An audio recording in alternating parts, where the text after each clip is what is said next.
Muito boa noite, pastor Genivaldo Tavares de Mello, falando de São Paulo. Hoje, dia 16 de agosto, está meio bem frio. O vídeo de número 228, Antítese ao mau uso de Cantares de Salomão. Não vou aqui pensar em me aprofundar teologicamente, porque não há necessidade disso. O ponto em que eu quero chegar é bastante simples, direto, objetivo, bíblico, com relação ao livro de Cantares. Eu li alguns apontamentos a respeito, algumas opiniões, alguns textos, acerca do livro de Cantares.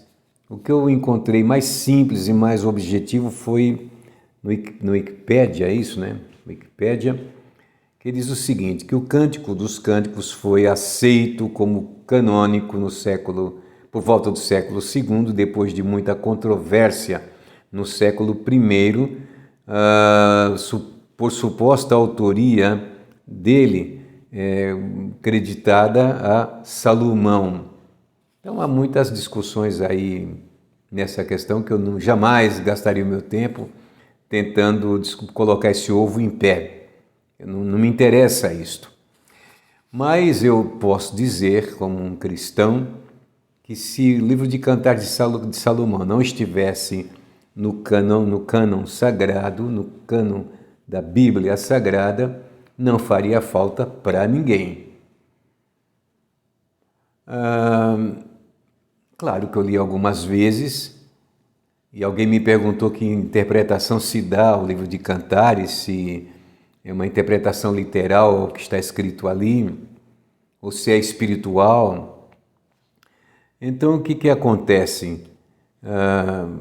Se teve também por base para introduzi-lo no cânon sagrado, por base que ele é de uma linguagem toda alegórica, no qual o tema é entendido como não sendo de natureza sexual, e muito pelo contrário, é numa alegoria da revelação do amor de Deus para com Israel. Israel é tratada no Antigo Testamento como esposa de Deus.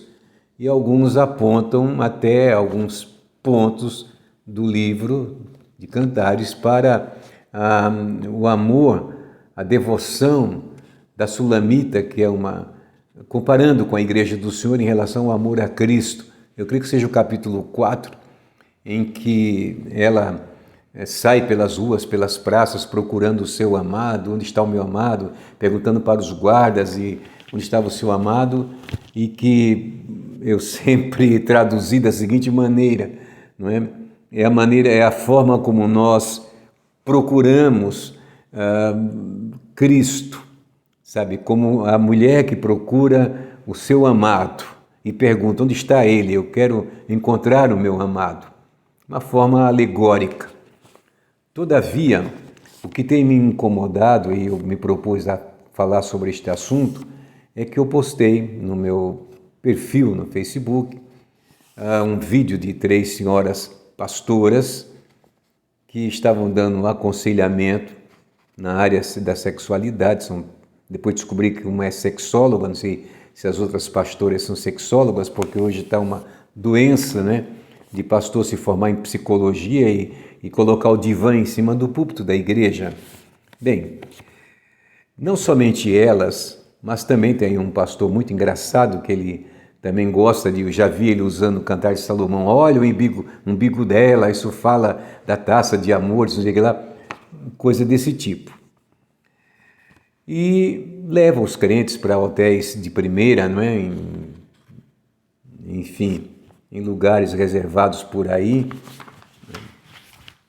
paga-se uma taxa, que não deve ser pouca, para chegar lá e ouvir essas histórias de como ter uma convivência íntima, mais caliente, mais próxima, aquela coisa toda. Casado há 52 anos, sei o que significa, e já li muito. O primeiro livro que eu li foi sobre sexologia forense. Tive interesse em conhecer algumas coisas relacionadas à ciência da criminalidade, que analisa todo tipo de crime contra a pessoa, as mutilações, os abusos sexuais, as coisas desse tipo.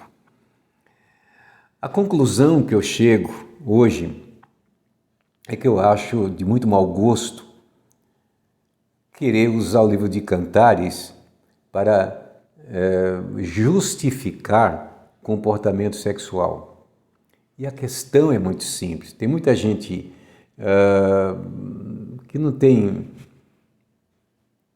experiência, não tem maturidade bíblica.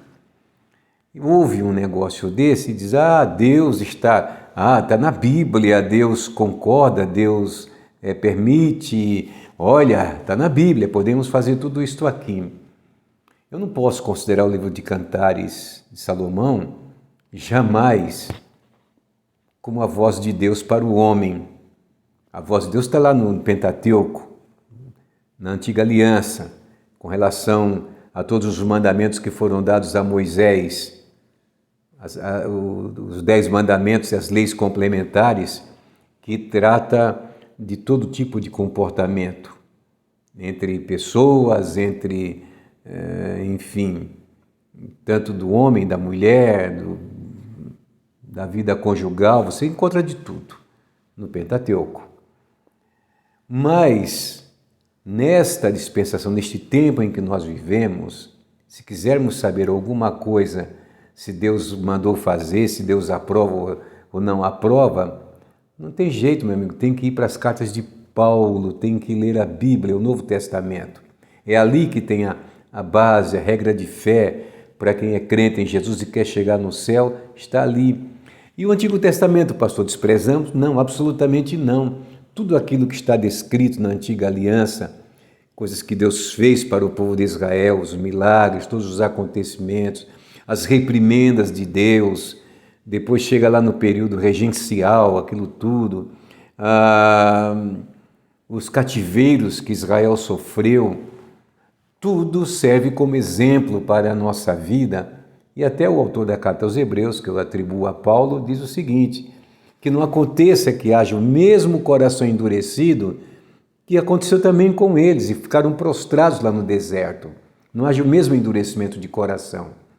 Então veja bem, há 2 textos no Novo Testamento. Esse sim você pode ler para você fazer as suas indagações. Porque sabe de uma coisa?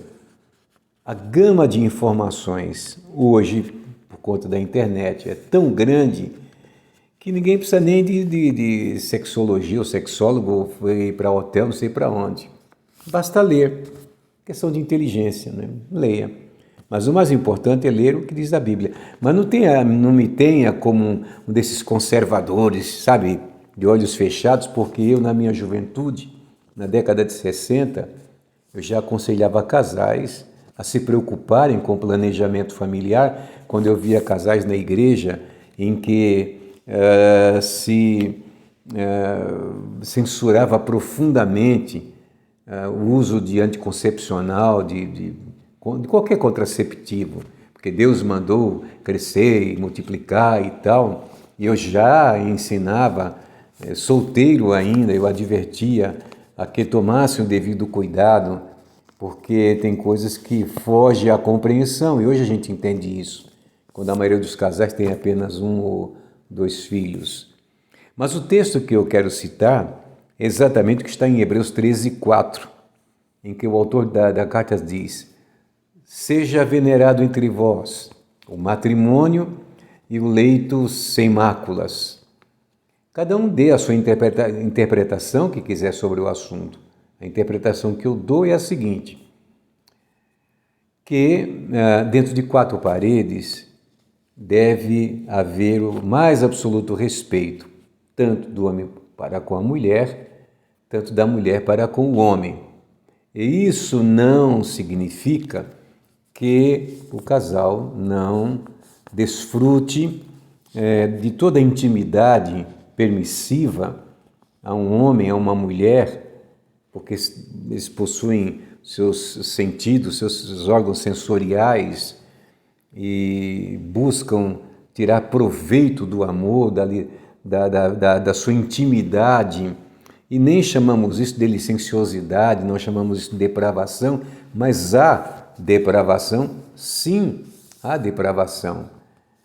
Paulo escreve aos Coríntios, quando ele fala sobre os casais, ele diz que os casais devem se dedicar à oração, que o marido não pode negar à mulher a devida benevolência, nem a mulher ao marido, mas que periodicamente deve se dedicar à oração e depois voltarem à sua vida normal para que não sejam tentados. Isso significa o seguinte, que todo casal deve ter a consciência em Deus de viver uma vida amorosa, romântica, amorosa com a sua esposa. Tem muita coisa errada. Alguns dizem, no meio dos crentes, o pessoal não percebe que o evangelho cresceu. Hoje somos quase a metade, 50%, creio, da população brasileira são evangélicos.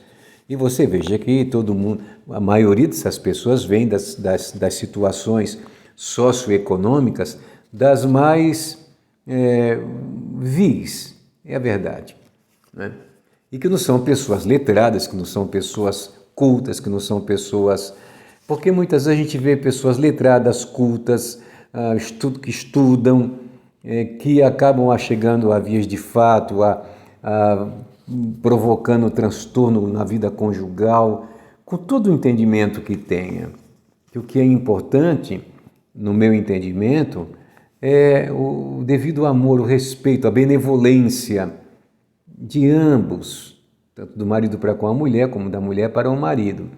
Agora, por favor, a pessoa diz, não, mas podemos fazer tudo que é em quatro paredes porque está na Bíblia. Não está na Bíblia, está no livro de Cantares.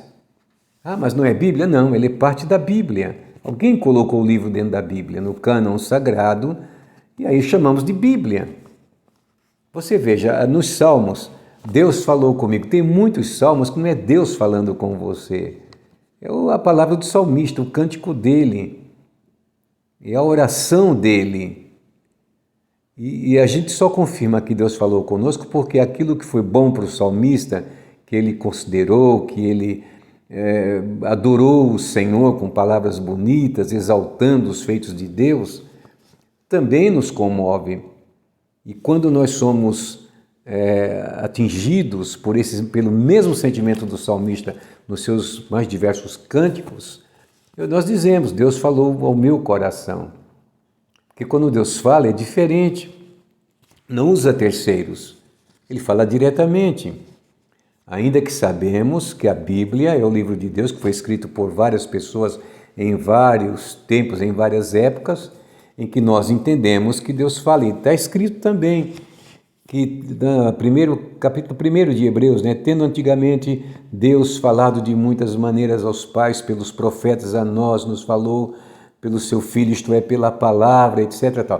Então não temos nenhuma dúvida. Agora, o que não pode é fazer um mau uso de um livro como Cantar de Salomão para dizer aos casais, despojem-se na cama, façam o que vocês bem entenderem. E a pessoa dizer, não, está na Bíblia, podemos fazer. Nem tudo podemos fazer. É necessário que haja o devido respeito. E se for levar a rigor, baseado no projeto da criação de Deus com relação ao homem, não são todas as coisas que nós podemos fazer. Nós abusamos, na verdade. Abusamos um pouco. Ninguém vai para o inferno quando há o consentimento mútuo. Isso é outra questão. Mas o que não dá é ver esse pessoal por aí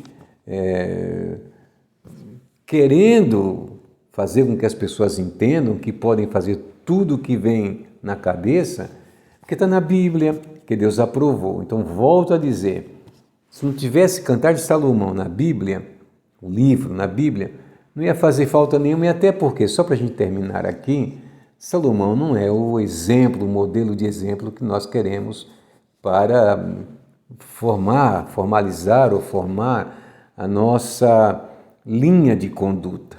Nunca foi.